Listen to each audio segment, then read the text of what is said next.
Recently bought a few books, African fiction to be specific, and I'm only getting around to reading a few now. I've started with The Glass House by Chinenye Emezie, and I must say it was quite a gripping story. I think the first few chapters were very engaging. Like I was glued to the book, wondering where is this going. Halfway through the book, I kind of could see where it was going. It was very clear what was happening, and then the end was pretty disappointing. Sorry to say. It was quite disappointing. I almost put down the book before the last chapter. I think the last four chapters were rather disappointing. Maybe it was three. Yeah, they were rather disappointing. But let's get into it. So this is her. Oh, forgive me. This story follows the life of, let me get her name, Udonwa. I don't know if they say Udonwa or Udonwa, or I'm not sure. So we're just going to call her Udonwa. It follows the life of Udonwa and her family. And it's so interesting because the twists that come are so unexpected. Like, okay, so in the beginning, you know that, oh, she likes her father despite the fact that her father's abusive. So you know that the father abuses the mother and the other siblings, but he never puts his hands on her, according to her own narration. And he is just this evil man that she absolutely adores, and therefore she's his favorite. And as the story progresses, you kind of begin to see that no, no, no, no, no, no, no, no, no, no, no.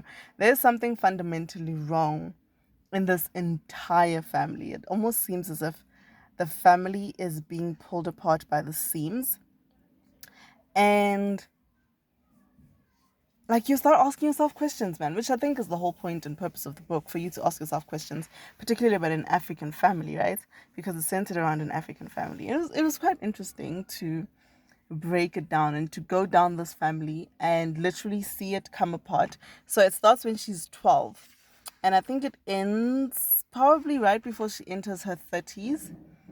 She's probably 26 by the time the book ends. Maybe she's 28, but she's in her late 20s by the time the book is finished. So we literally follow her coming of age story and how she finds out who she is and how she was conceived. I must say, the middle becomes very predictable. So, how the author wrote this, is that once you see it, you can't unsee it, even before they've said it. So even before you find out how she was conceived, you already kind of know. It's just kind of that kind of predictable. So you already know, and you're just kind of waiting for everyone to say it, and it takes them quite a while to actually say it, because what happens is, I think it's at the end of part two, she finds out a secret. But low key, we know what the secret is, because in part three, what then happens is that she spirals out of control. So all the things that she used to believe, I think it's actually between part three and four, it doesn't really matter. But all the things that she used to believe, she now suddenly goes completely against it. So she was abstinent, she was waiting for marriage, she was like this good Christian girl, and then suddenly she completely flips the script. And the first thing she does in the beginning of the next part, after she's found out the secret, is she loses her virginity to her ex's brother.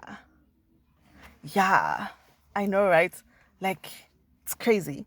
So she loses her virginity to her ex's brother, and then she becomes this promiscuous person who just goes around literally sleeping with any and everybody. Yeah, it was quite weird, if you ask me.